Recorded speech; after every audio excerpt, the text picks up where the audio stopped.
Hello students, आज आपण 10th स्टँडर्डचं सायन्स अँड टेक्नॉलॉजी पार्ट 1 मधील जो पहिला चॅप्टर आहे ग्रॅव्हिटेशन त्यातील हे 4th लेक्चर पाहणार आहोत.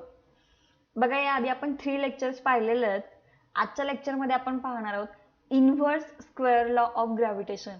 मग हे inverse square law of gravitation म्हणजे काय, हे जेव्हा आपण पूर्ण एक डेरिव्हेशन आहे याचं ते बघू तेव्हा तुमच्या ते लक्षात येईल. म्हणजे काय, असं का म्हटलंय inverse square law of gravitation. हे डेरिव्हेशन एक्झामला विचारलं जातं, त्यामुळे आपण इथेच तो टॉपिक क्लिअर होईल, तुम्हाला प्रत्येक गोष्ट व्यवस्थित समजेल असंच घेऊयात. ओके, तर सगळ्यात पहिल्यांदा आपल्याला काय बघायचं आहे बघा, मी फर्स्ट लेक्चरमध्येच तुम्हाला सांगितलंय, जेव्हा कोणताही ऑब्जेक्ट असतो एखादा त्याचं मोशन होतंय, म्हणजे लिनियर असो सर्क्युलर असो कोणतंही, असं सरळ लाईनमध्ये होत असेल तर आपण त्याला काय म्हणतो लिनियर मोशन, किंवा असं सर्कलमध्ये होत असेल तर आपण त्याला काय म्हणतो सर्क्युलर मोशन. है ना. तर मग कोणत्याही ऑब्जेक्टचं मोशन होण्यासाठी त्यावर काय असतो फोर्स ऍक्टेड असतो. है ना. तर हा ऑब्जेक्ट आहे, हा ऑब्जेक्ट सर्क्युलर फॉर्ममध्ये म्हणजे सर्क्युलर मोशनमध्ये मूव्ह होतोय, म्हणजे त्यावर काय आहे फोर्स ऍक्ट होतो. And that force is acted towards the centre. असं असेल तर तो फोर्स कोणता असतो सेंट्रिपिटल फोर्स. हे आपण फर्स्ट लेक्चरमध्येच बघितलंय. मग या सेंट्रिपिटल फोर्सचा जो फॉर्म्युला आहे तो काय माहिती आहे का, सेंट्रिपिटल फोर्सचा फॉर्म्युला आहे F is equal to M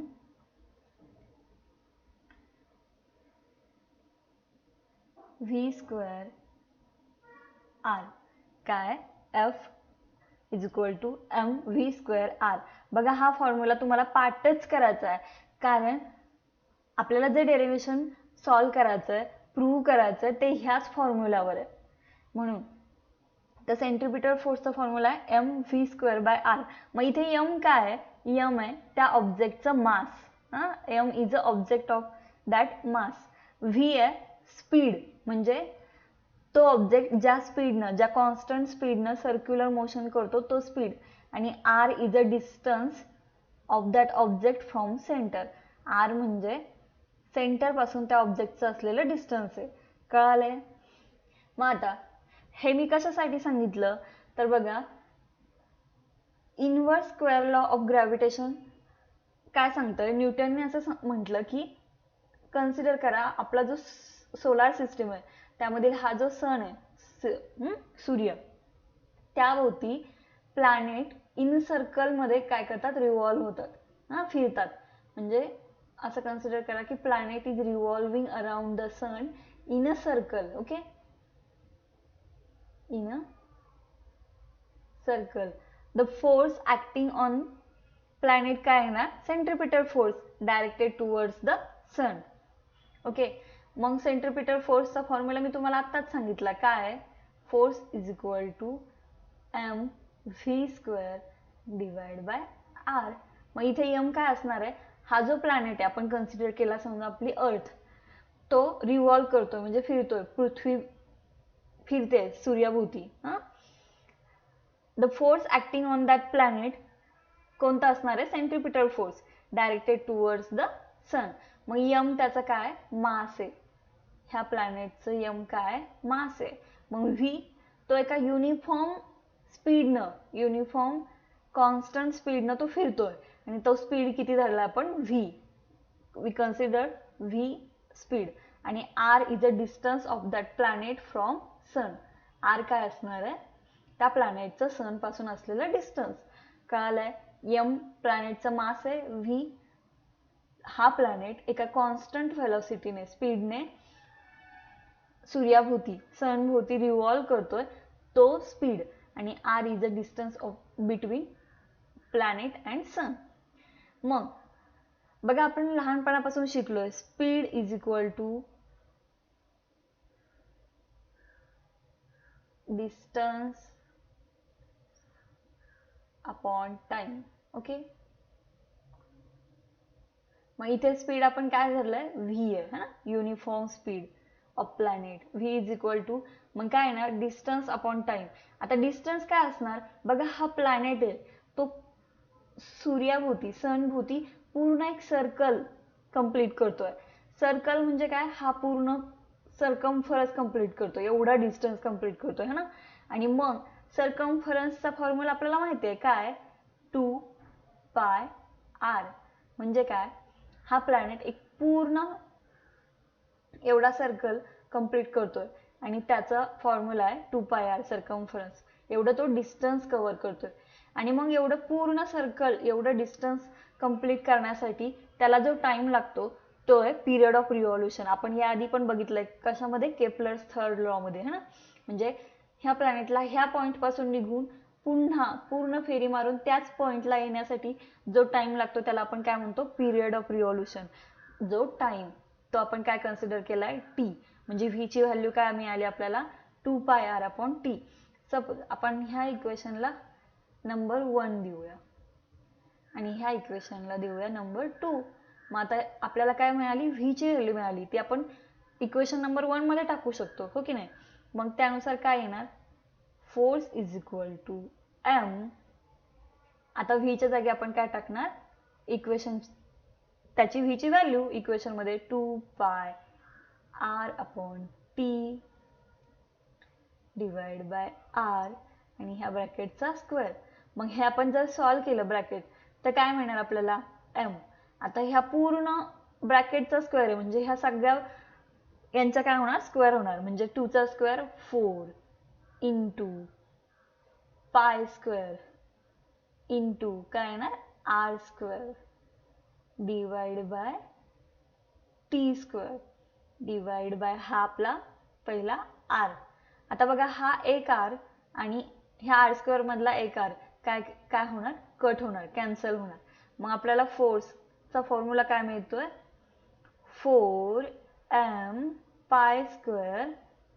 आता बघा हा r आणि यातला एक r कॅन्सल झाला म्हणजे एकच r राहिला ना, म्हणजे तो एक r divide by T square. हा आपल्याला मिळाला फोर्सचा फॉर्म्युला, सेंट्रिपिटल फोर्सचा. ओके. आता तुम्हाला जर आठवत असेल तर केपलर्सचा थर्ड लॉ काय, T square is directly proportional to the R cube. म्हणजे square of period of revolution is directly proportional to the cube of mean distance between planet and sun, है ना. तर मग याला आपण असंही लिहू शकतो, T square divide by R cube is equal to के, है ना, कॉन्स्टंट. तर पण इथे तुमचं जर लक्षात आलं तर इथे टी स्क्वेअर कुठं आहे, वरती आहे न्यूमरेटर मध्ये, डिवाइड बाय आर क्यूब आहे. पण इथे टी स्क्वेअर कुठं दिसतंय, डिनॉमिनेटर मध्ये खाली दिसतंय, म्हणजे इनवर्स दिसतंय, काहीतरी उलट दिसतंय, है ना. आणि इथे काय फक्त आरच आहे आणि आपल्याला काय हवंय, आर क्यूब हवाय. केपलरच्या लॉ नुसार आपल्याला काय हवंय, आर क्यूब. पण इथे काय दिलंय, फक्त आर. मग आता आपल्याला आर क्यूब होण्यासाठी काय पाहिजे, इथे अजून आर स्क्वेअर पाहिजे. म्हणून आपण काय करणार, मग असं लिहायचं पुढे line, multiplying and dividing by R square. मग आपल्याला काय मिळणार, force is equal to m pi square r divide by T square into r square multiplying and divide by r square. हे जर आपण कॅन्सल केलं तर 1 होतं ना, म्हणजे हीच टर्म राहते, म्हणून आपण असं सॉल्व केलं. मग जर आपण हे इक्वेशन सॉल्व केलं, हे r इंटू आर स्क्वेअर काय केलं, आर क्यूब केलं, तर कसं येणार बघा, 4m pi square R cube divide by T square आणि आर स्क्वेअर. मग त्याला आपण असं लिहू शकतो का, फोर्स इज इक्वल टू, आता आपल्याला ह्या फॉर्म मध्ये लिहायचं, कोणत्या, T square by R cube. Okay. Force is equal to आपण काय करणार, एक टर्म बाजूला काढणार, 4m pi square upon R square, एवढी टर्म बाजूला काढली, इंटू काय लिहिणार, R cube divide by T square. पण आता इथे काय, T square by R cube आहे आणि इथे आपल्याला काय मिळालंय, R cube by T square. म्हणजे आपण असं लिहू शकतो ना, force is equal to 4m pi square upon R square into 1 by K, हो की नाही.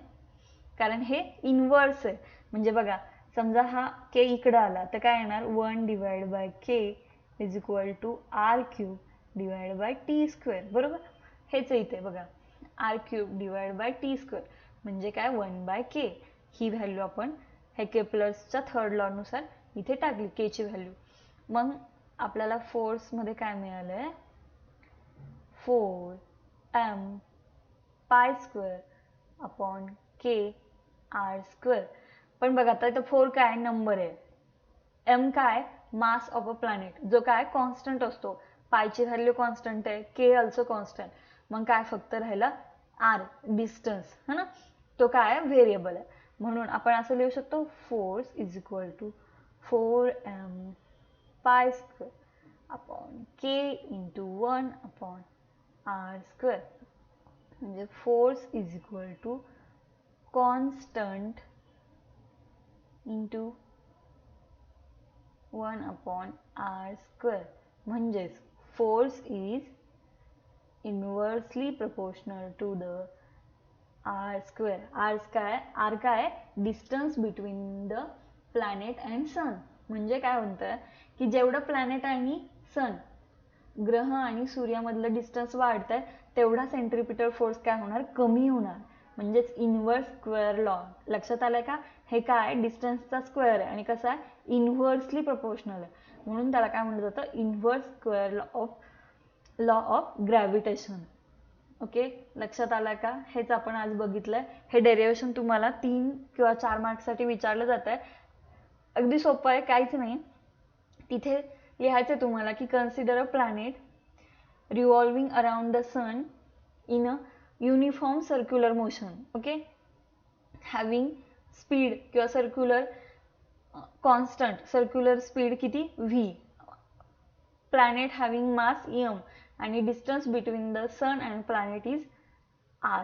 मग त्यानुसार आपण काय केलं v ची व्हॅल्यू काढली. v ची व्हॅल्यू कशी काढली आहे distance travel upon time taken. Distance किती आहे 2 पाय आर, कारण तो प्लॅनेट पूर्ण एक सर्कल कंप्लीट करतोय. मग पेरिमीटर ऑफ द सर्कल काय येतं 2 pi R divide by time taken म्हणजे कोणता त्या प्लॅनेटला पूर्ण सनला फेरी मारण्यासाठी पिरियड ऑफ रिव्हॉल्युशन आपण काय कन्सिडर केलं टी. आणि मग पुढे आपण ते डिराईव्ह केलं तर आपल्याला काय मिळालं force is inversely proportional to the square है ना distance, square of a distance. आणि त्यालाच आपण म्हणतो inverse square law of gravitation. I hope तुम्हाला हा पूर्ण पॉईंट कळाला असेल. तुम्हाला काही एखादी गोष्ट कळाली नसेल तर तुम्ही ती कमेंट करून विचारा. आय होप तुम्हाला हे लेक्चर आवडलं असेल. Thank you so much. आवडलं असेल तर लाईक करा, तुमच्या फ्रेंड्स बरोबर शेअर करा आणि चॅनलला सबस्क्राईब करा. Thank you so much.